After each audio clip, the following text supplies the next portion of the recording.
now the bass player wants to kill us or kill the singer of my former band. I'm like, shit, bro, that sucks. All right, before we begin the show, let's thank our great sponsors. Our title sponsor, Once Upon a Coconut, all natural, non-GMO coconut water with natural electrolytes and no added sugar. You can choose from pure blueberry, pineapple, watermelon, sparkling energy, and chocolate with Once Upon a Coconut. Stay hydrated and refreshed. Plus, 10% of profits go to charity that benefit our communities, including the Down Syndrome Foundation, Breast Cancer Foundation, and the Leukemia Society. Find out where Once Upon a Coconut is sold nearest you by going to onceuponacoconut.com, put in your zip code, or you can order online. But when you do that, at checkout, make sure you put in the discount code BSPodcast10 and save yourself some gatuses. Inspect All Pest Services, inspectallservices.com. They do it all. They provide the highest quality termite, pest, and wildlife control, but they do so much more. Yes, they do. They take care of your insulation, pressure washing, gutter maintenance, and other home services in Metro Atlanta and the surrounding area. Again, inspectallservices.com, and thanks to Inspect All Pest Services for sponsoring all of our guests on all of the podcasts. It's the Mad Dog, Manny Aurora, with the Aurora Law Firm,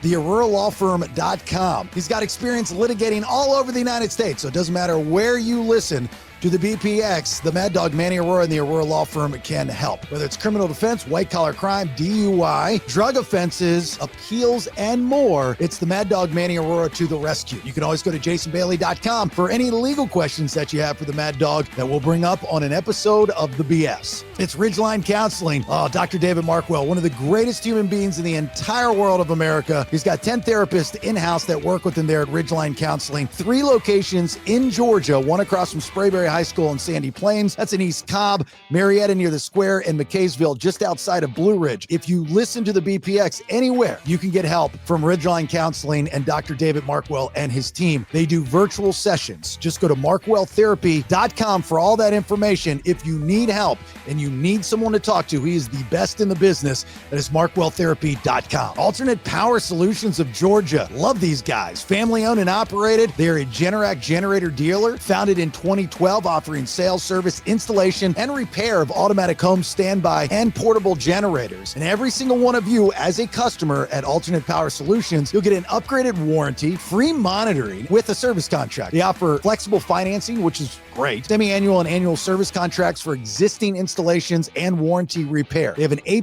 rating with the BB&B, and you pay nothing until the job is complete and you, the customer, are a happy camper. Servicing Georgia and Tennessee. Here's the phone number, 770-853-7571. Or you can go online to poweringgeorgia.com. Make sure you use the discount code Bailey for $500 off your entire installation. And a big thanks to MVP Walk-In Tub and Shower of Atlanta. Beautiful, affordable bathing solutions. MVP Walk-In Tub and Shower is a local, family-owned company committed to enhancing your bathroom experience in Metro Atlanta. They're going to provide the highest quality, safe, and affordable walk-in tubs and showers, focusing solely on installations that elevate your home's comfort and accessibility. They service all of Atlanta, Georgia. No commission sales guys. None of that. No hassles.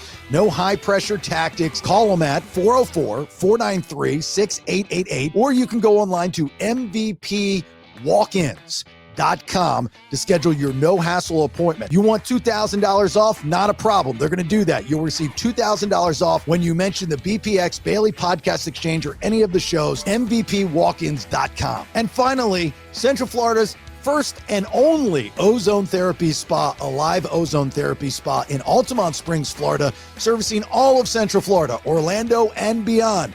Not only offering ozone therapy or activated oxygen therapy non-invasively through the Hocket sauna, red light therapy, halo therapy, presso therapy, PEMF, as well as numerous in-house ozone-infused products like that magnesium butter that you love. Go to AliveOzoneTherapySpa.com and get the products there. If you're in and around the area, you can book an appointment online. Alive Ozone Therapy Spa also has a brand new app that you can find with your iPhone and or your Android phone. Just go where you download your apps, or you can go to AliveOzoneTherapySpa.com. Again, thanks to all of our great sponsors. We couldn't do it without you. If you are a business and we can help your brand, please go to jasonbailey.com. There's a section right there on the website for you to send me your information, and we will have that conversation. With all of that being said, let's begin. I think we should do a podcast about rock and roll. and that's some stories.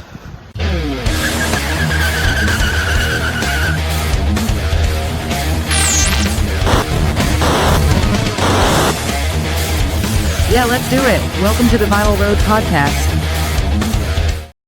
There it is, episode 22 of the Vinyl Road Podcast. Talking rock and roll, stories from the road, life, and everything in between, all on the BPX. That is the Bailey Podcast Exchange. 3 different shows, 5 days a week, one feed.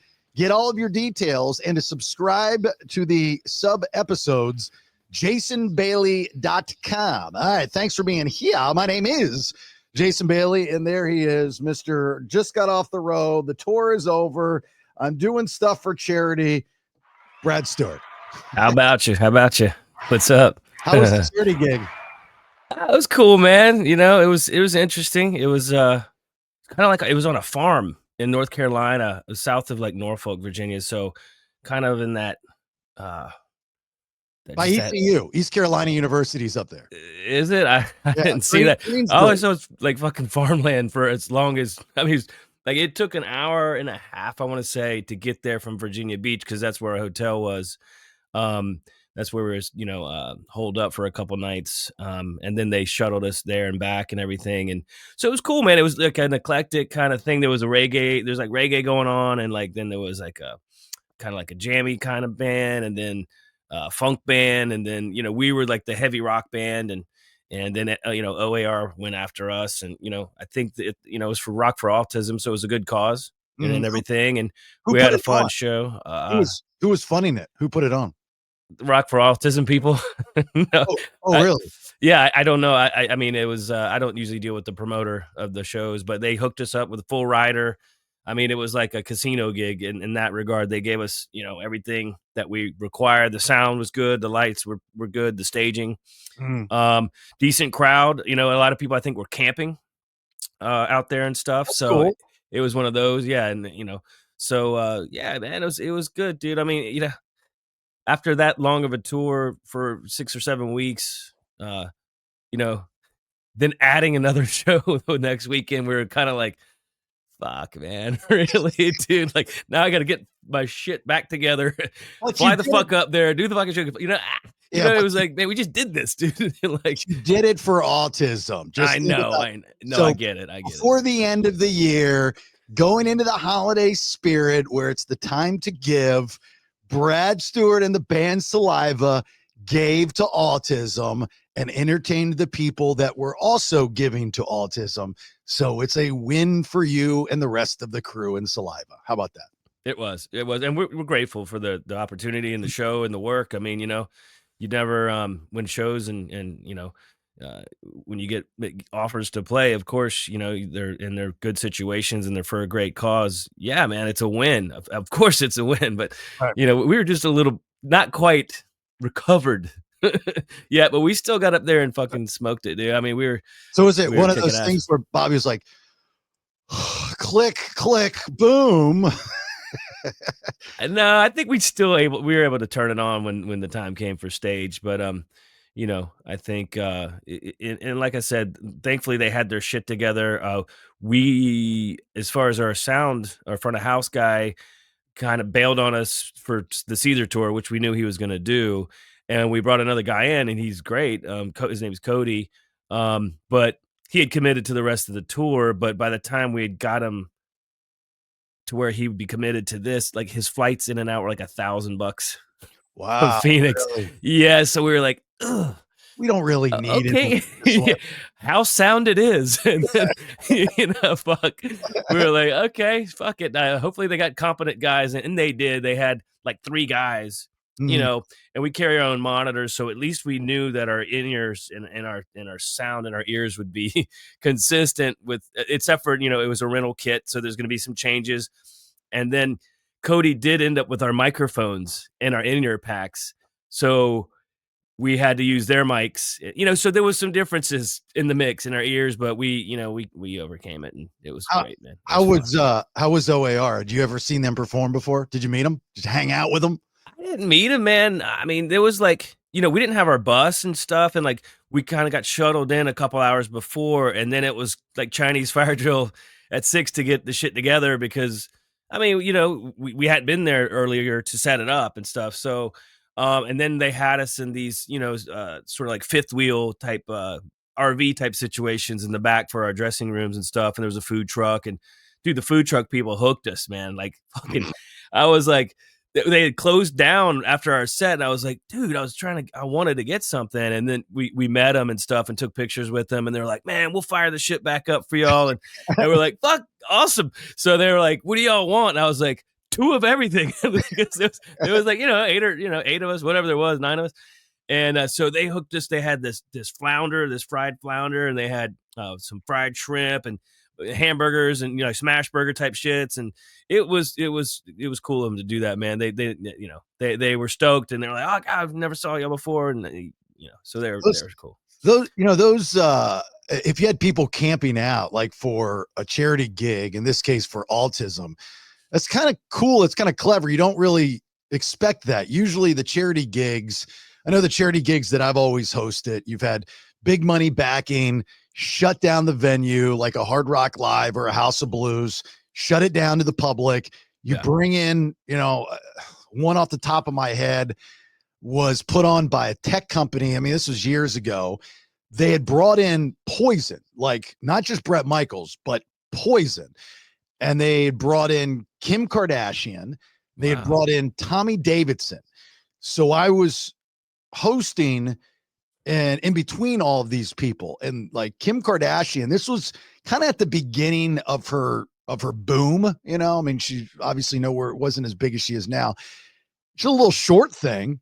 Mm-hmm. She did nothing. I mean, literally nothing. She walked in, she had all this security. She gets up on stage. I introduce her. She comes out, she waves, she leaves. Damn, that was it. And I remember following her backstage, and she just had all these people around her, and then she just left. I was like, wonder what they paid for that. I mean, that was crazy. She didn't even do anything. She didn't even speak more than like, I think 10 or 15 words. Then Tommy Davidson goes up, does a stand-up. He, of course, he killed it. He was funny. He was worth the money. And then Poison obviously rocked it. But to have people, my point is donors for a charity event that spend money, I would think it would be hard to find people that were willing to camp out. They don't seem like the camp out concert-y type. You know what I mean? Maybe it was because of the way, like the bands that they had on the bill were more like camp out, kind of hang out for the weekend type shit. I think it's cool, but it was cool. And it was a farm. And, I was just like, where are these people going to come from for this? Like, it's like, there's not that many people within probably an hour and a half radius. But I guess for something like that, though, people, if they're going to camp, they'll commit to the weekend, and it's for a good cause. And I don't know how many years they've been doing this one. But like anything else, you have to build it, and it kind of gets bigger and bigger. Yeah, people will come. That's right. They will. Well, even as a musician, have you and would you go out and do a camp out festival type of thing to go see bands that you enjoy? Fuck no. I mean, for me, dude, like when we're there and I'm performing, yeah, it's cool. I mean, like a case in point, right? We did Sacramento, Aftershock, and we're there on our bus. We have, a place to shower, and we have meal ticket, and it's like you're backstage.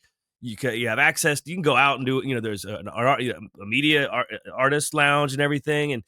And then like the next day though, our bus was at the hotel, but we still went to the event, had a little bit more limited access. I mean, thankfully we still got side stage for Zombie and Manson and the whole thing. So it was cool, but it was like, I don't know. We went out front and like front of house and stuff too, but I was like, I don't know if I'd want to just be out there. Mm-hmm. In that situation, I don't know. Maybe if I was there with a bunch of friends and we had killer RVs. Yeah. What about like before rock stardom? But I mean, there wasn't really a before, was there? Because you started so young, and then there was. I mean, dude, I went to 92 and 1993 Lollapaloozas down in Orlando. Okay. Do you remember these? I'm talking about fucking Pearl Jam, Soundgarden on the 92 one, and like Ministry, and then on 93, what was it?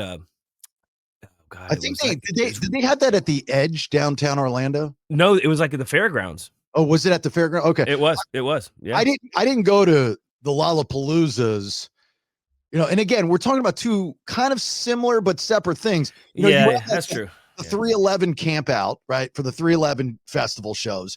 Yeah. And then, and more jam bandy type of things. And then you have like the Oz Fests or Lollapaloozas where it's a festival, but it's a day. You're not camping out. Right. So And it used to travel, and now it doesn't even travel anymore, the Lollapalooza, right? It's like in Chicago for one night, and that's it, or, for a weekend or something. Yeah. Yeah. No, So I mean, the camp out thing, like my wife would tell me before we got together, she would go do the 311 camp out thing. And I'm like, I don't want to hear these stories because what actually happened? I know you weren't with me. Yeah. Uh-oh. Not interested in hearing any of the stories about how great the band 311 was. I really don't care.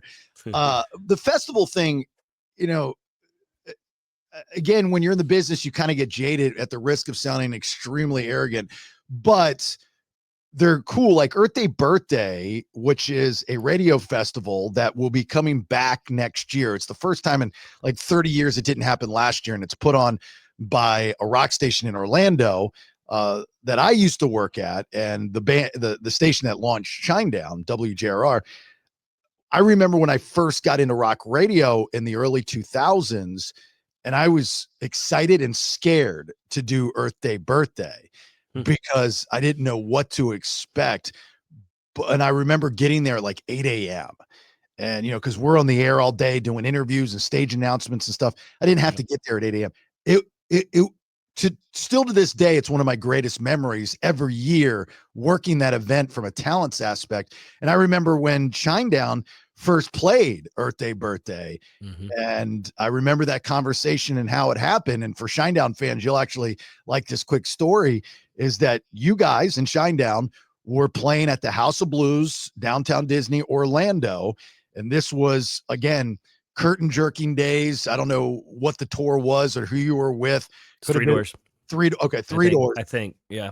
And I go backstage, and right behind the curtain on the stage, there's the backstage area. Then there's stairs that go upstairs to the dressing rooms and the green rooms.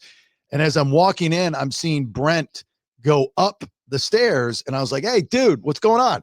I just gotten there, and he's like, "Oh, hey, man, what's up?" We start talking. He's on the stairs. I'm on the floor. I was like, "Oh, hey, by the way, do you know about Earth Day Birthday?" He goes, "What's that?" And I said, "It's, big radio station festival, blah, blah." It's like, "Dude, I'd love to play that." I was like, "All right."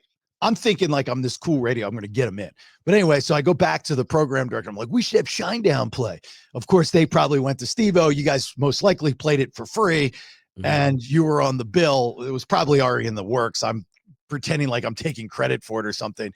But I remember being so happy and like feeling so satisfied that I felt like I had something to do with getting you guys on, on that festival, which was probably already a done deal. But I was really, it may have helped though. I mean, push it through. I mean, some of those things happen last minute. I mean, I remember that specifically because really that we had done, so Shinedown, we did a tour around the United States, and we went to radio stations, the shit Brown Buick tour, of course.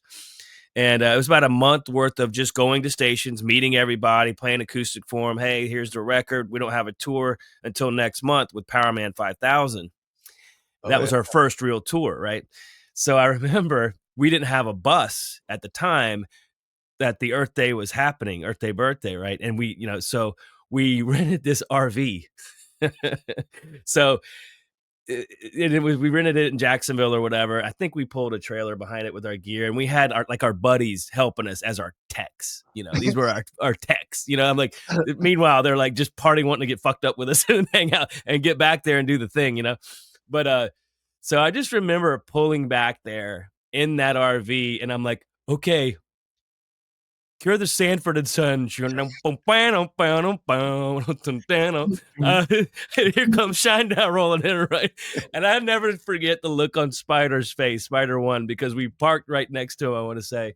And he was just like, Jesus, like, these are the guys that are going out with me next month and supporting fucking the Power Man tour, dude. And I was like, man, I felt bad for him kind of because we're kind of Yahoo. We were brand new, like just green, but we had the passion. And we had the, I thought we had a great record, Leave a Whisper, but no one had really heard it yet, of course. Right. Yeah. So, but I'll never forget that shit, dude. I'm like, good God. Now, especially looking back at it, that's just like hanging my head in shame. But now, like, of course, the band's selling out Madison Square Garden and shit. So, hey, you got to start somewhere. But they don't do birthday for free anymore. I know that for a fact. No, that's gonna cost you. You get that one in there. Yeah, it's always interesting, when you have bands that have relationships with radio stations. Especially like that. I mean, I'm not just talking about like a friendly relationship. We get along. We enjoy playing your music. You're good to us. You give us interviews when need to, and all that stuff. I'm talking about like there's only a select full of radio stations in the country that can claim a band, right? JRR, without a doubt, can claim Shinedown. The whatever radio station in New York, well, I'm sure that numerous stations in New York can claim bands, but the Hootie and the Blowfish story about how David Letterman heard Hootie and on a Tuesday and then booked them for a show on Friday. By Monday, they were a worldwide household product. K-Rock in Los Angeles can claim a lot of bands that they launched because they took chances back in the day. So anyway, with that being said, you tell me, Brad, when you had that type of relationship with a radio station and when the band makes it to that upper echelon level, are the favors still there while you might be charging $100,000 to get booked, but you're like, no, we remember what you did. We're going to do it for free. If it's me, absolutely. I mean, as far as popping by the station, promoting and doing the thing, I mean, we still do that in Saliva, and I wasn't even a part of their upbringing as far as in their relationships with radio. I can't speak for how Shinedown is now. I mean, but we spent like those first two records, man. Like I said before, I think on this podcast, we spent so much time building those relationships, and I think maybe the staff isn't what it used to be from the label's perspective, and the stations aren't quite as many because they've changed to they changed to the Spanish station or the talk radio or something. So, I mean, I imagine when the situation presents itself, the band would still go out and do whatever, or have them come on stage and introduce the band, or have the meet and greets that the winners from the station, doing stuff like that. Sure, man. But I don't think the show can go on for free if that's the question. Yeah, because would you play for free and say, okay, we charge $100,000 now because we're this big mega band, but we'll never forget that we wouldn't be in this situation if it weren't for this radio station. So we're not charging you $100,000. We're charging you $0, and we're going to play this gig for free for you.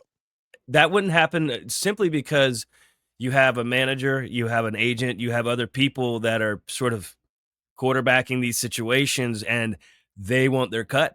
And so they are probably going to dissuade you from making that kind of decision. Not to mention there's a ton of overhead when you put on a show. It's like, it's not just the guys all live in town and they get in their cars and pop by and play the show for everybody. It's like, no, there's fucking staging, there's sound, there's personnel, there's buses, there's tractor trailers. You know what I'm saying? It's not something that, I don't know if you could sneak into a tour for free. Maybe you could do it for cost. Like whenever we did Iraq in 2006, Shinedown went to Iraq sanctioned by the USO, and it was probably some of the most amazing shows we ever played. We didn't charge them a fee or like a performance fee for the band members. We did it because we wanted to support our troops. However, our crew guys they need to make their salaries, like we need to pay them for their time. You know what I mean? It's not the same thing. So we basically asked the USO, we were like, hey man, we'll do it. Just cover our flights and lodging and our crew's salaries and the cost of, because we had like a sound company that traveled with us to each of the 4 shows. And, some of the shows we flew in on the big C-130 type planes, and they had our shit on like 2 pallets. They had Oh, like our that's luggage cool. on one and then we were all in like full flak jackets, the helmet, the whole thing. And the pilots let us come up to the cockpit and shit. So we're up there and they're like, fucking around. They're not even flying. The thing's flying itself, and we're just sitting there like, holy shit. And then there was a couple of them that we went to, same kind of deal, but we were on the two-bladed helicopter, like the Chinooks. Yeah. And the dude out the side of it had a 50 cal with the bullets coming down off the side, and we were flanked by 2 Huey gunships. And I had never been in a helicopter before, dude. So I was like, fuck, man. And we were all still, in our full-on military looking, fucking protection and shit. And so that was crazy. Yeah. So yeah, and then when we got to, I want to say when we got to either Fallujah or Buring, they took us up in the Black Hawk and we went around the base there, because they had actually taken over Iraqi bases. There was Camp Buring, which was like a U.S. military made base. Everything was brought in, so that was one thing. But as we got further in country, they took over those bases. So it was crazy, man. Like, and we're flying over, dude. And I'm looking down, and I'm like, man, it just looked like sand and rubble. It was like destroyed cities and then sand, rinse, repeat. I'm like, why are we fucking doing? What are we doing here, man? Like, so did you get to keep the stuff? They got us all kinds of shit, man. And it's funny because they would stand in line for hours after we'd play, and I'd be like, are they okay with this? Like, they're like, they're used to standing in line, bro. They stand in line to piss, shit, to eat. They stand in line to do shower. They're stoked. I was sort of like, okay, as long as they're cool with it, like, so we sat there until every last one of them got their picture and everything. And a couple of them gave us like their hats and they signed them. And then the USA gave us some fatigues and stuff, and it had like our names patched on it and shit. And dude, it was some of the coolest. And it was the Marine Corps' 131st anniversary. And over in that country, alcohol is like forbidden, like taboo, right? But each of the soldiers was allowed 2 beers. Oh, really? And some of them just didn't drink. So, we were like, no alcohol? Fuck, really? Like, are you say that again? Am I good here? Like, so a lot of the troops were like, hey man, you can just have ours. So we're like, okay, perfect, man. Like we're used to this kind of thing, man, So yeah, it was killer, man. And I remember, I think we were in Fallujah, and Fallujah, are you familiar? So we had tried to take it over and it didn't work the first time, and we had to go back and take it. So this is after the second time we're there, and we're in like the mess hall or whatever, and the alarms start going off, and they're waiting for us to like see what we do. And so we're just sitting there. We'd already played, and they're waiting for us to start jumping under the tables and shit. But we're just like, okay, what does that mean? Nothing to see here and shit, And so ends up it was outgoing, because whenever they have sensors and stuff, whenever there's incoming fire or shit coming into the base, and I think they thought that we would just assume that's what it was, but it was actually outgoing. There was someone out there fucking around that set off the sensor and the alarms and shit, because we were like, oh fuck, are we gonna die? I mean, there was a couple times like it goes through your mind. I mean, you're very well protected, but yeah, bro, I mean, you never know. Sketch, dude. That country is fucked. Like that would terrify. Did you have to sign waivers that say, "Oh yeah, sign your life away for the most part"? I mean, to be quite honest, my wife and I had our first son. I think that was the final. So he would have almost been 1, and I was like, just more worried about like, man, what if I die out here and shit? Like, my fucking, I don't want to leave them behind. And thankfully though, again, we were it was like, the last thing they need on their hands is that shit to happen. Having talent come over to entertain our troops and getting the fucking thing shot down. I mean, not that it can't happen, but I'm surprised there hasn't been a movie. Like, that's a great storyline, right? Yeah. Is that, you get an artist or a rock band that flies over, does a USO tour. They go to a base, and then the base gets taken over from the bad guys. And then you have like a select few or the star of the military that's not only trying to get out, stay alive, but protect the artist. then they fall in love. Obviously female artists would be good and something like that. But that storyline has never happened in a movie. I think that'd be a pretty good one, right? That'd be awesome. Protecting Shinedown, trying to get him out of the base. Yeah, man. I mean, there's so much more to it than just the talent and even the soldiers that they had always had like a hospital set up and people are coming in and like their arms blown off or like that shit's intense, dude. And then I mean it was crazy because they took us over to where they have those like robots, that go in and try to get the IEDs, the bombs and shit. Mm-hmm. And we were able to kind of mess around with those. And they took us in the tanks and shit. I mean, they took us up in the Black Hawk. The only thing they didn't let us do is shoot. Oh, really? They didn't let you shoot any of their guns, huh? No. They were like, wow, there's a munitions shortage. We're like, yeah, right. They probably have heard about our band before, They're like, don't let these rednecks buy the guns and shit, But anyway, it was a life change, like a eye-opening, life-changing experience. And honestly, dude, they were so good to us, and the energy they had because they were like it was a taste of home, like it was amazing. I mean, it was. And those gigs, you don't, even if there are screw ups. You're talking about the charity gig that you just did with OAR for autism and stuff, and you had to use the house sound, and it was a little bit different. It worked out. It's fine, but you're going to get in situations all the time. I mean, I know plenty of audio engineers that talk about dirty audio. When you go and do a show and, how these guys are trained to fix it and stuff like that. But when you go do a charity show and you have a screw up, a tech failure, you're not reacting the same way at a charity show as you would at one of your shows with your people because it's for charity, right? I mean, you're going to do a USO tour. Somebody screws up the sound. Bobby can't hear himself. He's not going to be like, hey, the idiot, the sound, it's it. That's a bad look. It's a different, you're looking at it a little bit differently, correct? Correct. I mean, and at the end of the day, that's kind of like the mindset we had going in. We're like, well, we have skeleton crew, basically the five of us and Scotty, our guy. Yeah. And he ran the stage and thankfully was there to handle like, because again, the amps and shit too, and everything was rented, so we don't know what we're getting going into this thing. So, but our mindset was like, dude, it's for charity. These people are super nice. They've been nothing but great to us, and like I said, gave us full rider, everything. It's for a great cause.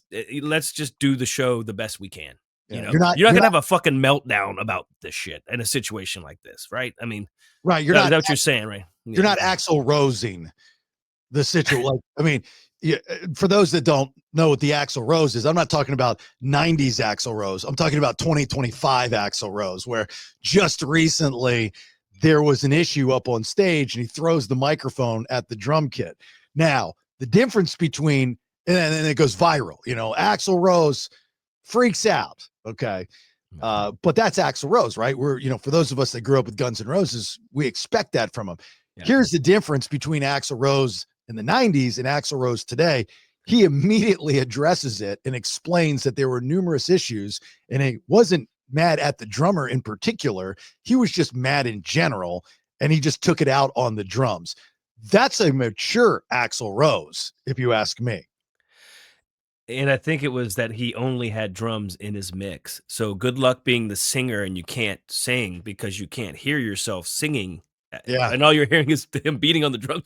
That's a tough situation when it's the first song to be in. And here it is. You have top level audio engineers running your monitors and running your sound. I mean, that shit should never happen. Honestly, that's inexcusable. I mean, flipping out about it. I mean, that's probably like a knee-jerk reaction because that's just how he is. I mean, but thankfully he's probably learned from his past, and he's like, all right, well, I gotta fix this so people don't think that I'm pissed at the drummer. And even Slash was like, man, I was hoping people weren't thinking. I think the drummer just joined pretty recently, right?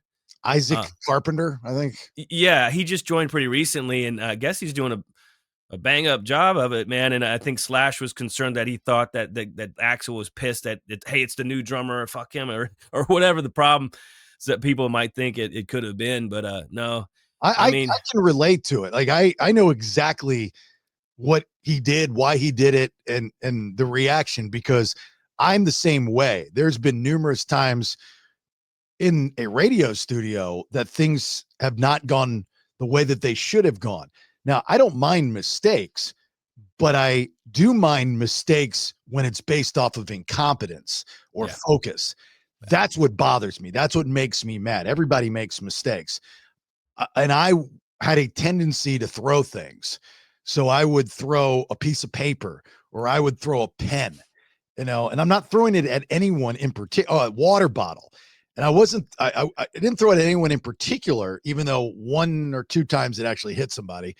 And I apologize. Like, look, I'm not but you can't take that back. You're the bad guy. You've got a temper problem, your anger problem, blah, blah, blah. They're not understanding that you're just pissed off at the situation. That's all. Right. Nothing more, nothing less. I've had my share on stage before. I remember one time we were playing in Penn State has their, their arena or whatever. And so Shinedown, I think with 3 Doors on that run, we had just done the Machine Shop, I think on our own show. Or maybe it was, was it Stained? Fuck, I can't remember, man. It's been a minute, but my guy, my tech had been snorting Adderall and just doing an incredible amount of drugs that I was kind of unaware of. And I was trying out this new amp, this Aguilar amp, bass amp, and he had connected it to my system and it was supposed to be this great thing. And fuck, from the first note, it just failed. And we're trying to fix it. And I had to stomach the whole set with it just not being right and fucking up. And finally, we played our set and I took my bass off. I just fucking threw it, dude. Like chunked it like 50 feet. And thankfully it didn't break or anything.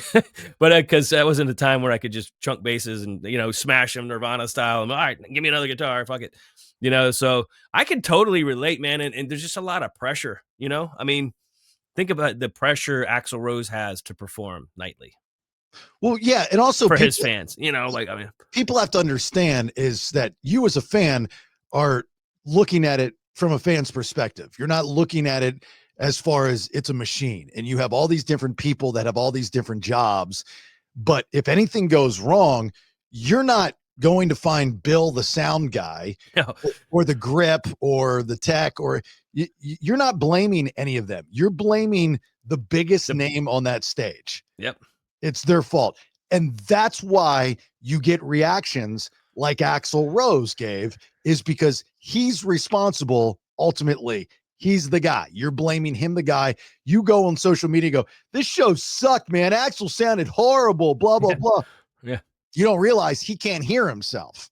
He's not out there. I mean, he's hearing what he's singing into whatever they got set up for him to sing into and get back into his ears.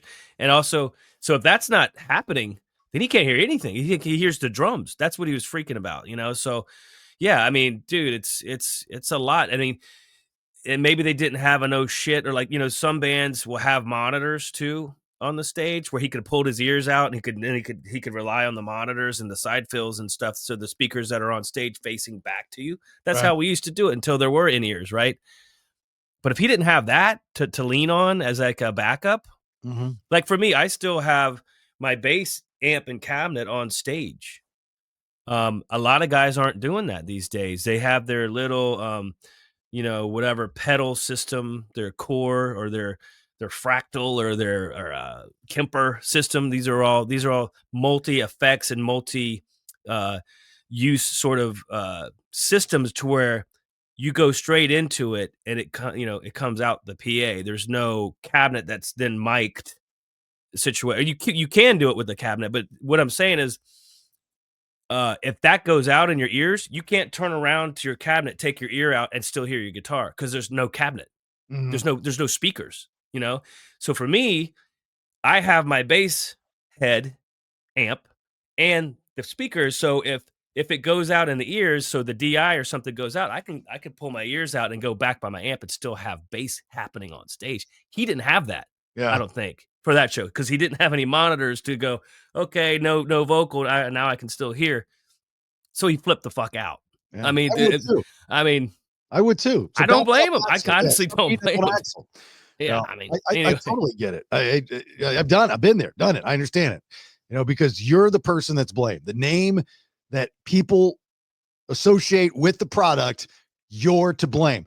And then if you go and try to blame someone else, Oh, then you look even worse. Then yeah. you're ratting somebody out, selling somebody out. You're not taking responsibility. So it turns out to be a mess, all because of Fred the sound guy fucked up. But nobody knows Fred the sound guy. They just know Axl Rose or Brad So Stewart. that's the accountable one though, is you're always the fans are gonna be like, "Man, I can't believe he's that bad." Whatever happened, it's like, "Fuck, man, like, give him a little bit of slack there, bro." And I don't know, Axel's been one that's just been a kind of a magnet for or just kind of he's had some hate come his way. Maybe it was because the riots. Remember the whole Metallica thing? Oh, St. Louis, Missouri. Yeah. Oh, yeah, yeah, dude, like, fuck, that was a Mhm. tough situation to be in, He's and one of oh, the no, wasn't last. it in Canada? Wasn't there one in Canada where he jumped down and fucking, like, fought the fan and then stormed off the stage? He said, "Because of the fucking security, I'm outta here," slammed it. Or is this 2 separate things? I think two separate things. I think Oh, the okay. riot. I think the riot, and I could be wrong, but I believe the riot happened in St. Louis. Mm, But I remember what you're talking about. It, and maybe it is the same. I don't know. But see, here's the thing: is that's what makes Axl Rose the ultimate rock star. yeah. Is you have to have these stories within your legacy. Now at the time they Oh, can be negative and you can beat up on them and all that good stuff. But when it's all said and done and he dies, it's those are the stories that you remember that make him the icon that he is. Just like Ozzy Osbourne. Ozzy Osbourne literally went into a room, right? And he's biting off bats and he's doves and birds and killing. I mean, pissing on stage, like all these crazy things, snorting ants. Snorting ants, that's my favorite story ever, dude. Hey, I'll never get over that. That's awesome. when these things happened, you were like, dude, who is this guy? This is horrible. This is crazy. Yeah. But now that he's gone, unfortunately, you're like, that's what made him the ultimate rock star. There's a definition of the ultimate rock star. And I got to tell you, this day and age, there isn't one. And I don't think that there'll ever be one because the idea of being the ultimate rock star is to be rebellious. And Mhm. in today's world, you can't be rebellious. Rebellious is having a different political view, right? I mean, that's what Yeah, rebelliousness is. yeah. Everything else is kind of second nature. It's watered down.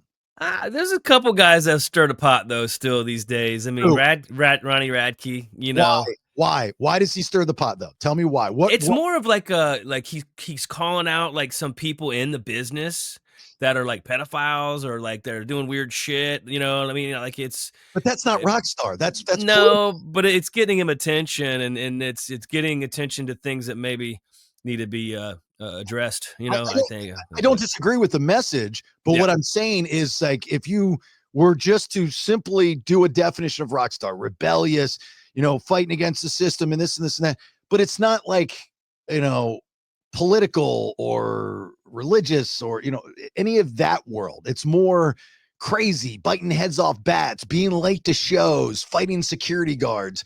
You know what I'm saying? They're two yeah. different entities. Yeah, no, I get it. I get it. I mean, maybe the stakes are too high, but they're just as high back then. I don't know. I mean, I actually went. We Shinedown did a show in '06. I think it was right after the Iraq trip. We went right to the UK. I want to say, and had some shows in Germany, and then we played. We're supporting Alter Bridge in London, and we had like a day in between some of that shit. So Papa Roach was playing at the Hammersmith, I think, with Guns N' Roses.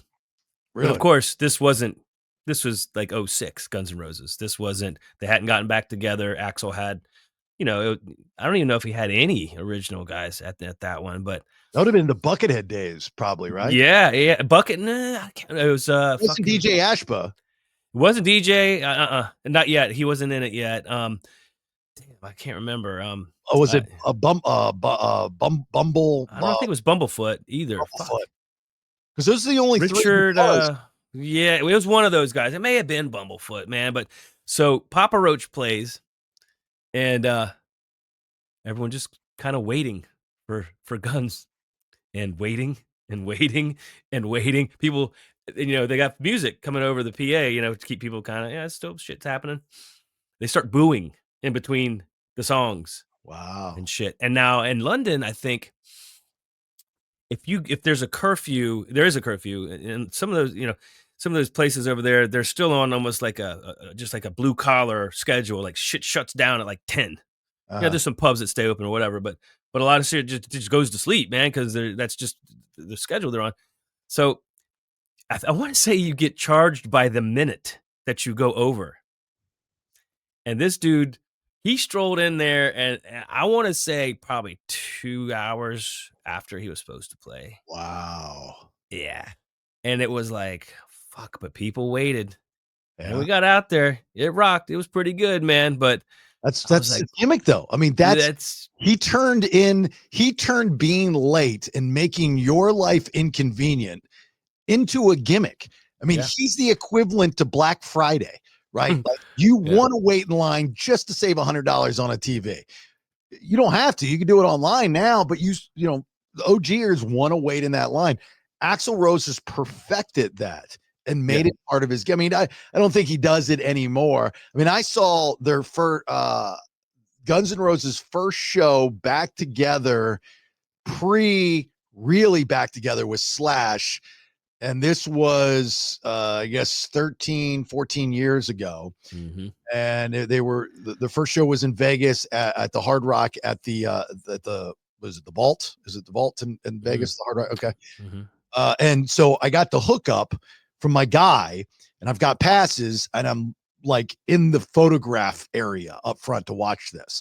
And it was DJ Ashba, who I've always been a huge DJ Ashba fan. Yeah. Guitarist at the time for Guns N' Roses. And so they came out, and for the most part, everything was great. Axl sounded great. The sound, everything was awesome. They did a lot of Chinese Democracy. Odd. Appetite. I'm a Lies guy. Yeah, I've listened to Spaghetti Incident. I've listened to Chinese Democracy, but it doesn't hit like those other albums do. Right. I got to tell you, it was one of the first times that I've seen any band play music from an album that I'm not familiar with and still, as a fan, absolutely enjoy the songs. Like to the point where I was like, I have to go revisit that album and listen to it again because these songs, they just click. They're good. They're really, really good. And I'll never forget that. That was, as a fan, that was kind of a musical moment for me. But very few bands are able to accomplish that, play a new song where people just go, I've got to go hear more of that. Especially since Slash wasn't on Chinese Democracy and stuff. So for him to go out there and sell it and to own it when he wasn't even a part of that record, and that was a pretty... Well, Slash wasn't playing. It was DJ Ashba. Oh, it was Ashba. That's what I'm saying. Okay. But was he on the record? Oh, I thought you said it was when they had already got together, so DJ wouldn't have been there. Duh. No. This was I'm a little slow today. Sorry. Yeah, it was prior to them getting back together. Which, by the way, little known fact. Again, here's me going to sound conceited and arrogant, but this is fact. At least you don't sound like you're not listening. Sorry. This is fact. You can Google it. I was the radio guy that leaked that Guns N' Roses was getting back together. This would have been 2015-ish, I guess, 16.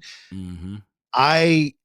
I'll take it to my grave. I'm not going to say where I got the information, but I got it, and it leaked from Guns N' Roses attorney's office in Los Angeles to me at the time in Atlanta. And I went on the air and I talked about it nonchalant. I didn't say like it was gospel. I just nonchalant, like, hey, look, I heard there's a good chance, blah, blah, blah. A blogger or somebody picked it up. It went viral. I get pulled into my boss's office with a conference call with Axl Rose's publicist. Oh, shit. And she says, can I ask a favor? She's like, where'd you get that information? And I said, I can't, I'm not at liberty to say. And she goes, okay, well, I need you to be a friend. It was one of those conversations. I said, sure, I'll be a friend. I'm a fan. What do you need from me? Anything you need. And she goes, I need you to stop talking about it. And I said, well, it's kind of picking up steam, wouldn't be doing my job if I stopped talking about it. And she says, well, here, I'll tell you, it is true. And then she kind of lays out what the next steps are, and this and that. She goes, here, I'll make you a deal. I said, okay, I love deals. She goes, I will give you an interview with Axl Rose if you stop talking about it. You will get the second interview for his media tour if you stop talking about it. I said, who's the first? And she goes, Howard Stern. I said, okay, I can take second to Howard. That's not a problem. Yeah. So I agreed to it. Well, Axl never went on Howard because Axl's not the interview guy, right? No. There's been 2 times in my career that I've been supposed to interview Axl Rose and it never happened. And I never got it, but I held up my end of the bargain, and then I never heard from the woman ever again. I got jobbed. I got totally jobbed, but it came from my radio show in Atlanta. And again, I'll take it to the grave. And the guy that told me heard it from somebody else. And I was like, oh, that's cool. And it was just a nonchalant conversation I was having with my buddy, or a person, I should say. I remember when Soundgarden was getting back together, I heard it like somehow Brent Smith found out about it and it got kind of leaked. He did an interview, and I remember Ben Shepherd was pissed. The bass player of the band, Soundgarden, was like, who is this guy? Like, he was kind of slamming Brent. And I was like, damn, that was kind of got a little weird there. Cause I mean, obviously Soundgarden was, pretty heavy influence on Brent and our band. And especially for me too. I wasn't even in the band anymore, but I was like, man, whoops. I don't know. And I don't know where he got the information from, but of course he was right. And they did get back together, put a record out, the whole thing, toured it. But yeah, sometimes I think, it's kind of crazy for me, like with the Linkin Park situation, that didn't get leaked. Or did it? Like, when she came in, Emily came in, because they had already done videos. You have to imagine how many people are around when you're doing the video. And they already had a video shot and edited and everything, but they hadn't announced that it was her, right? Yeah. So you're talking about leaked as far as them getting back together, or that Emily was the new lead singer? Both. Yeah. Because you just have to imagine how many people have to keep their mouths shut. Right. There was a guy on Reddit that I had, and this was prior to, the whole launch of the new Linkin Park with Emily. And I'd seen it. And I wasn't familiar with her, which I think worked to Linkin Park's favor, is that if you're not familiar with the artist, then it's not that big of a story until it happens, kind of thing. Mm-hmm. So I remember, probably a month prior, reading this thread on Reddit where this guy was like, I'm telling you, the new lead singer of Linkin Park is Emily Armstrong from the band, whatever her band was prior. Kill Sarah or something. Yeah, something like that. I'm like, well, I'm not familiar with the band and I'm not familiar with her. So I kind of discounted it. Now, can you imagine if that read the new lead singer of Linkin Park is Amy Lee of Evanescence? My attention would have been there more, right? Because I'm like, oh, wow, that's crazy. I'm going to go spread that and talk about that and make that a thing. So it worked to their favor that she was for the most part an unknown that they brought up, which I think they made a great decision all around. I did too. When I remember years prior, I was having a conversation about if Linkin Park ever came back, and I said, you need to bring back a female singer, specific, preferably an unknown female singer. That's the only way that you can distance yourself from any comparisons to Chester. It was a smart move. Absolutely. And they're killing it. And I thought it was interesting too. They had already had songs recorded. They had a lot down, really in the chamber without it being leaked. Like, think about how many people, there's people in the studio. You're showing up to the studio. She's showing up, it's Linkin Park. People are going to talk about that kind of thing.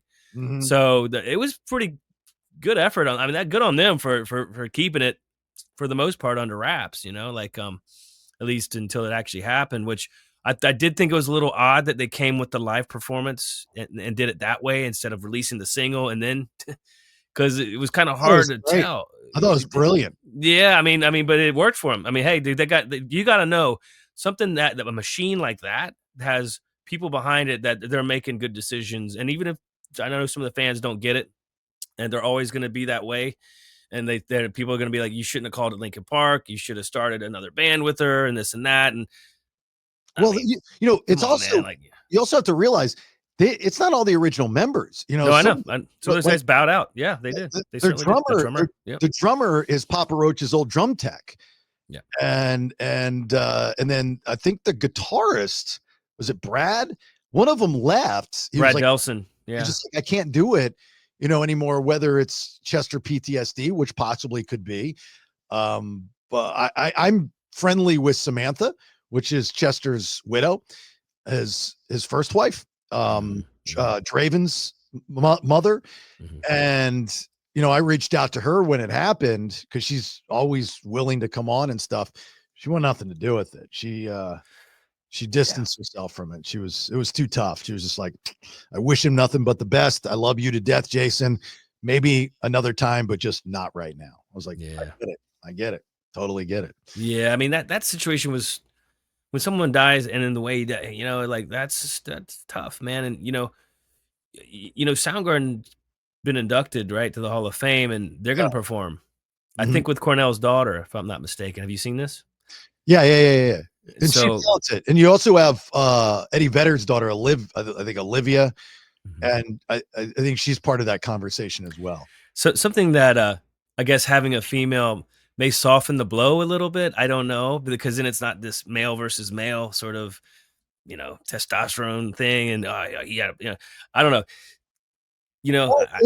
Or it's ambiguous, meaning that they don't have sons. So why can't it be a female? There could be, yeah, sure. I mean, that could be an explanation for sure. And at the risk of sounding a little wokey, I don't disagree with that. I mean, if you can pull it off and you can perform and you are a performer, and this is your legacy, this is your lineage, by all means, it doesn't have to be a male. Actually, I agree with the fact that you want it to be as differently similar as possible.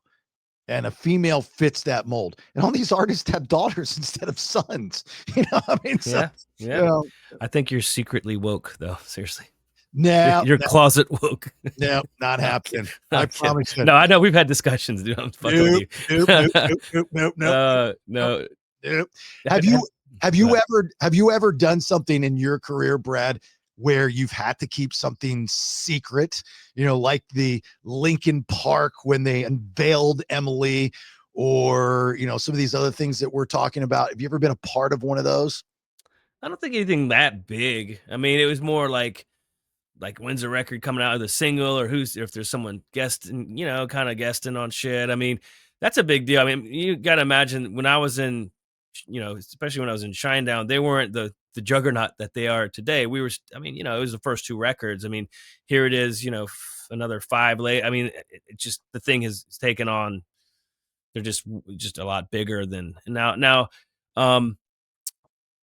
Now I did know about Bobby joining Saliva before anybody, but I don't know if that's going to be, something that's as big a deal. I mean, I didn't know, or I guess I found out about the Chris Cornell thing from Brent, but yeah, man, I don't know. Nothing I can really probably want to take that one about back.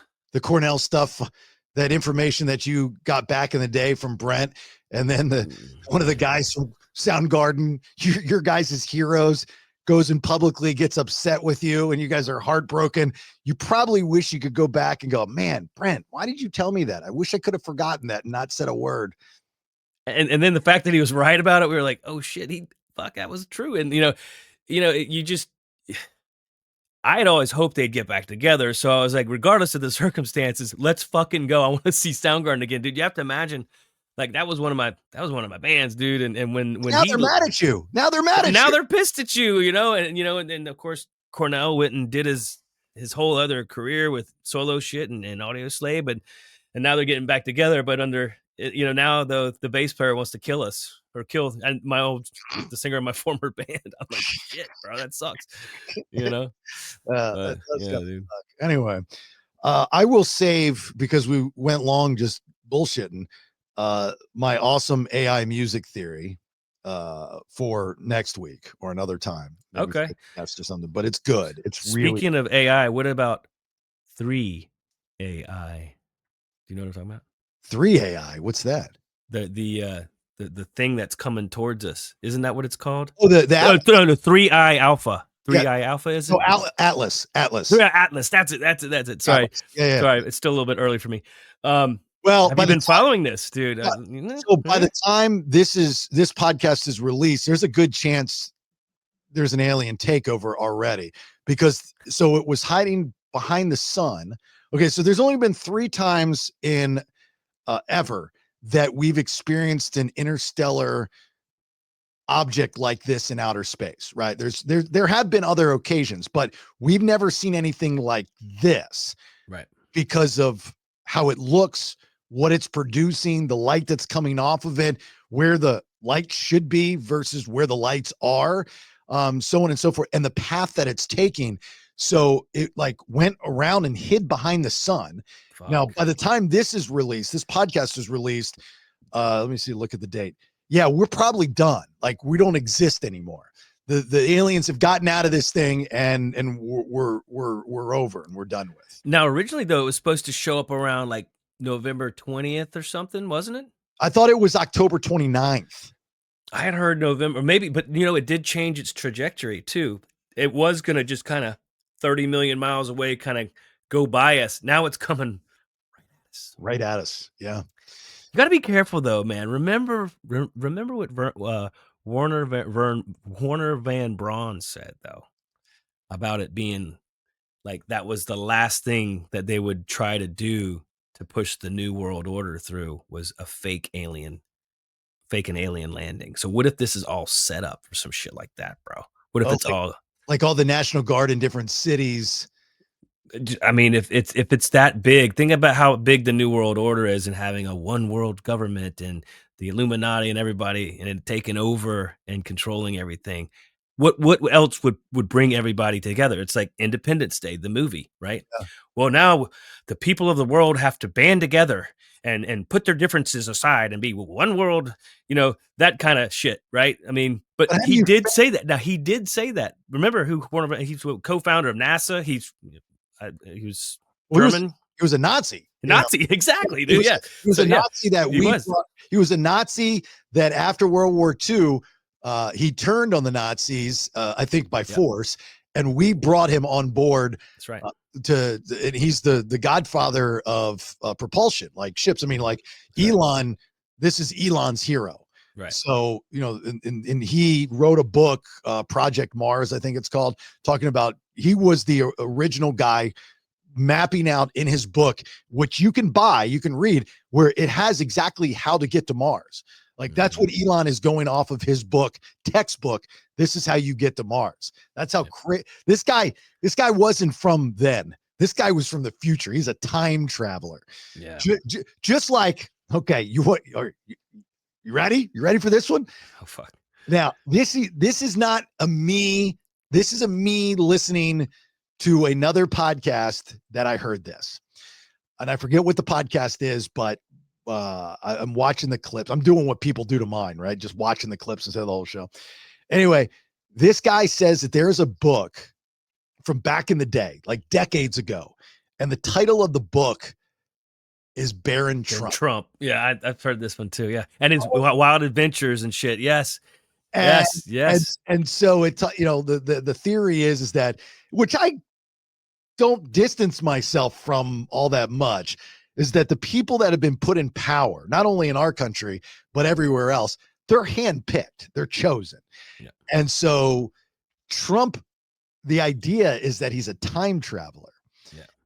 And Baron Trump is next in line, but he's laying the groundwork for the Trump legacy in leadership.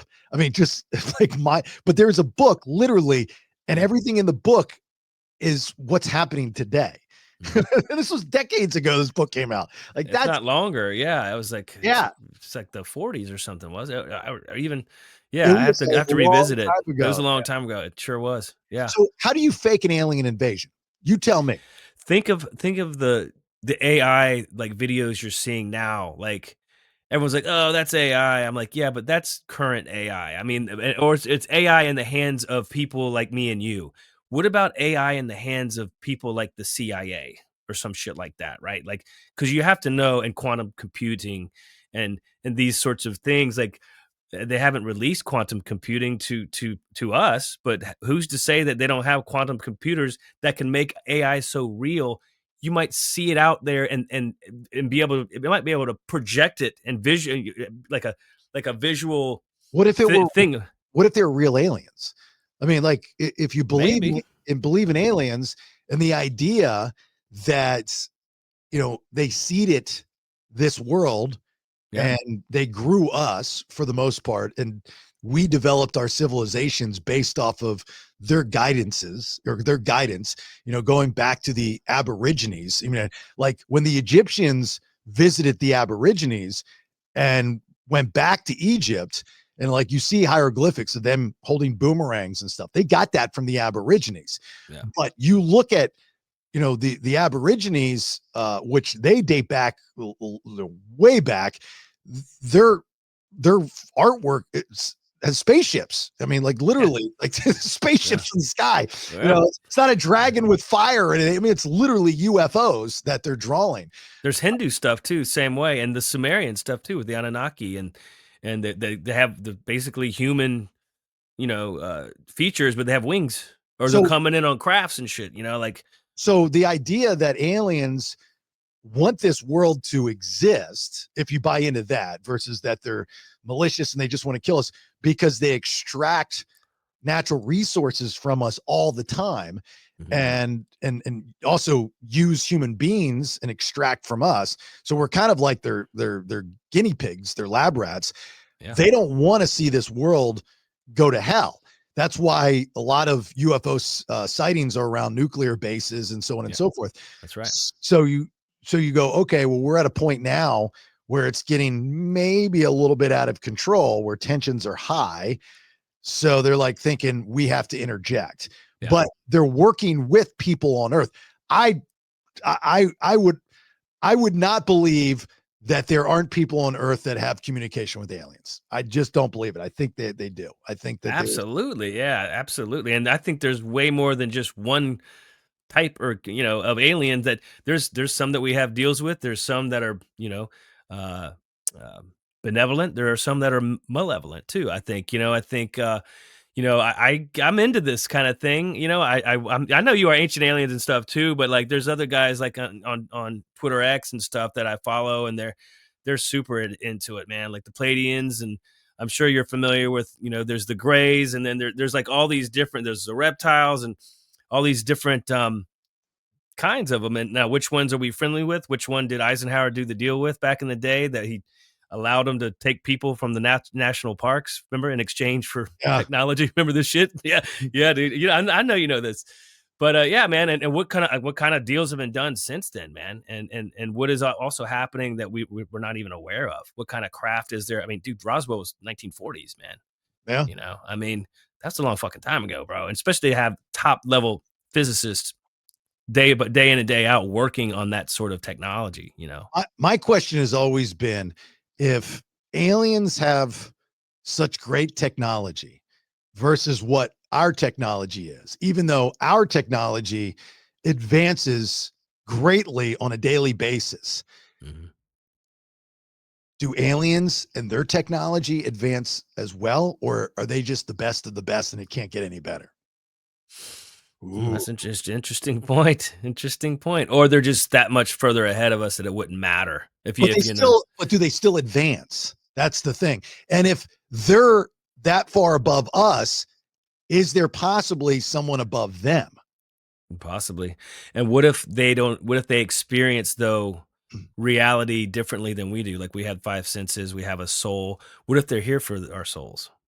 They're not here for gold or resources. What if they're here for that? Or what if there's just so many what ifs, man? I mean, and I think it's kind of a shame that I believe the information's out there, but I feel like it's been so like mishandled that people are skeptical, or people it's oh, you're looked at as they shame people that actually believe it, when I'm like, well, what if it, I mean, it can be, there's at least explore the possibility and have an open mind enough to know that this could be true. I think there's something behind it, absolutely. But I it's think the I it's think the disinformation shit though that I just think sucks. I You think with know? this Atlas thing, NASA the other day eventually went to like they did not think that they would have to go to like an emergency warning type of level, but because of the change of direction, Mhm. they changed the way that they're looking at it now. Again, by the time this podcast is released, we like I think about that, especially when this Atlas thing came into play. One, first and foremost, I'm surprised that there hasn't been more attention put on it, which is like this is a once in a lifetime thing that we're experiencing and nobody's freaking out. I mean, more people freaked out about the Tylenol stuff, which came and went, than this giant spaceship that's like not that far from us. That's the size of Manhattan, which is just drifting around us. And we're Well, getting could it be the people though that are in control that know what it is though, that they're not it's all what the media is focusing on though, remember? I but mean, the information is out there. You yeah, see it in your feeds, and there are yeah. people. I mean, the normal media plays a plays a part, but we have the information. We just don't like are paying attention to it. So anyway, I always think this. Every day brings something new to our worlds, each individual. Like I got up today, I have a plan in my head. Most of the time that plan doesn't go to play, right? It's not chalk because something is going to happen. I'm going to get an email that I got to deal with. It's going to take time, which means I'm not going to be able to do this, which then has ruined or mixed up my day tomorrow, blah, blah, blah, so on and so forth. Imagine a day, 9/11, for those of us that remember. We woke up September 11th, 2001, thinking that it was just another day. I believe it was a Tuesday. And you just another day. I go into work and that kind of thing. It changed our lives. Mhm. Definitely the next couple days, weeks, you're not hearing planes in the sky. Like our world changed. But how quickly did we adapt? We Mhm. adapted, right? We just got used to not hearing the planes. We got used to seeing machine guns at the airport. We got used to our freedoms being taken away. We're used to it. We're easily programmed people. Back to my point. Can you imagine, let's say today, you're listening to the Vinyl Road podcast, everything's going as planned. You fed the dogs, you fed the kids, you're going to go to the gym, you got some work to do. You walk outside, like in the movie Independence Day, you look Yeah. up and you see this giant Atlas spaceship, and it's real. And then you start to see these little spaceships coming out. And then you start to see pew, pew, pew, pew, pew, pew, pew, pew, pew. And you're like, okay, now your life is turned into Independence Day meets Red Dawn. You get your family, you pack the Yeah. truck, you got your firearms, and you're going to higher ground and you're trying to get out of Dodge. Yeah. Has that ever crossed your mind, or am I just weird? No, because I mean, those movies, I think, have been maybe a setup for a situation like that may play out. It's like, War of the Worlds and stuff like that. But what if they're not here for that though? Is my rebuttal. Like, what if it's going to be like more like a shift in consciousness from like the 3G to the 5G consciousness, and what if they're here to help sort of facilitate the shift and bring the people along, those souls that are worthy of basically elevating their consciousness and leaving the evil and leaving the bullshit here on earth, and then just see you taking us where they need to, taking whoever's gonna worthy to go with them, Yeah, but and then what I'm you saying? can't, they can't show themselves. That's the thing. Like once you show aliens, like once aliens arrive, then It's every, wartime. Yeah, everyone's going to war. That's why trying to well, kill them, right? I mean, outside of that is the idea of the belief in religion is extremely in question. So that's a whole nother problem, right? You go, okay, well, because there's the science and then there's the religion and then there's the history and there's all these different things. So I know Ancient Aliens does a very good job. I mean, I've interviewed Giorgio before. yeah, They don't they do a good job of morphing both together, yeah. letting you kind of figure it out on your own. They never say, well, religion doesn't exist and aliens do exist, but here's the premise. You kind of come to your own conclusion. But if aliens show up and we find out that they're responsible for life, then religion doesn't exist. Can you imagine that? But spirituality and consciousness does, though, is what I'm saying. Religion is, I think, separate to me then there'd be no God. You would have no God to believe in. It's a different way of describing God, though, isn't it? But that's not how. But he had to create the aliens, though, too, right? Like somebody had to start this thing, right? Like, not if they come down and say, "Hey, look, we're responsible for it all. This is where we came from. This is how it all started." You wipe out the idea of religion, whether you're a believer or not. I am. Then you go, okay. Then what have I've been lied to all these years? My hope, you destroy hope. Like the word hope is destroyed, because that's what religion does. It gives you hope. It makes you a better person. It gives you motivation to be a better person, to do good things, to give back to people in the world. When you find out that didn't exist, you're screwed. Like, but it is, but it's still a watered down version of I believe the true intention of what it started as. I do believe that. I believe that it's been censored, and there's books of the Bible, and there's things that haven't made it into our lives for a reason. I feel like it's been sort of like set aside for a certain group, and then the rest of us, or the rest of the people, are given this idea of it. There's this outside God that you have to pray to, and esoteric. And I know we can get it crazy here, but esotericism always talks about the God within, and that Jesus actually said that and taught that, but his teachings weren't either understood, or they were understood, but they were then taken, and then we were given a bastardized version of it, and that's called religion. Yeah. All right. So go back. We'll tie all this. Let's tie all this together and then get out. Let's tie all this together. Go back to the beginning of this episode. And I said, a band that owes, let's say, a radio station that's now making $100K to perform at their festival, would they do it for free as a favor? Same concept, but now you, Brad, and let's say the band Saliva, aliens are here. This Atlas thing is real. They say, hey, look, we came down. We want Saliva to play on our spaceship, but you got to do it for free. Absolutely. Let's go. Yeah. I'm going, man. And take me wherever the hell else we got to get going to after we perform. Let's go, man. You know what I'm saying? You get to fire their laser destroyer weapon one time. Where are you shooting it? Oh, man. Where does Gavin Newsom live again? I like California how it used to be, man. Sorry. Pew pew pew pew. No, I don't know. That's funny though, dude. Wow, man. All right. See, there you go. We got your alien stuff in. I think we're gonna get a lot of this. We're gonna go music, rock and roll, life stories, and then somehow get into conspiracies and aliens, because that's kind of like, yeah. We brought in NASA. We got Warner von Braun. I'm impressed. Like chomping at the bit. Like he would rather just kill all this music stuff and just talk the conspiracies and the aliens. But I'm like, no. People want to hear about rock and roll from you. We'll find a way to work it in. And we did. Yeah, we did. And it was towards the end, at the end, but okay. Yeah. Either way, we worked it in.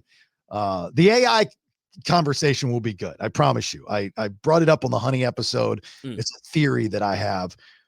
With AI and music, and what I believe in the next 5 to 10 years, who people will be crediting with their favorite songs, and it's not an artist or a band. So that's another day. All right, look, thank you for listening. Remember, you are listening to this podcast on the feed of the BPX. That is the Bailey Podcast Exchange. That is 3 different shows, 5 days a week. Honey, I Raised the Kids on Monday. The BS, the Bailey Show podcast, Tuesday, Wednesday, Thursday, with Tuesdays and Thursdays being subscription episodes, which you can subscribe, jasonbailey.com, and then the Vinyl Road episode here on Friday. If you are a business and are interested in sponsoring the entire feed, I mean, like, let's just have a conversation. Let's get weird. Let's get creative. Please reach out to me, jasonbailey.com, and we'll get you on. We'll figure something out. We'll find a way to broaden your brand with the audience that we have. And that's spanning across a lot of different social channels as well, not just the podcast, but you get the newsletter, and you get the website, and you get the post, and you get the videos, and you get the database. Anyway, yeah, you get the exposure, man. You get the exposure. That's right. All right. Do you have anything before we get out? Just as always, gratitude, man. blessed to be able to do what I've done and what I still am able to do on stage and otherwise, and rock and roll and influence people and have the satisfaction of, playing music that I've either created or, been a part of, and have them experience it and enjoy it and support it, man. God bless, dude. It's good stuff, man. It's and I wasn't complaining earlier about the show. We just make sure that's that last show was great. Yeah, it was the timing of it could have been a little better, but whatever. It can't be bad if you're playing with OAR and you get to hear Shattered. I'm just telling you that right now. They played Shattered, of course. They did. Yeah. All right, look, if you're going to be doing some drinking, I understand. I appreciate it. I get it. If you've had too much, please don't get behind the wheel of a car. I've lost way too many friends like that. Definitely don't be posting shit on social media. You're going to lose a lot of friends like that. Thanks for listening. Thanks for support. Like, share, follow, and tell people about it. We'll talk to you soon. Bye. I think we should do a podcast about rock and roll. I got some stories. That's it for this episode. Check out jasonbailey.com for more shows. Until next time. Aliens.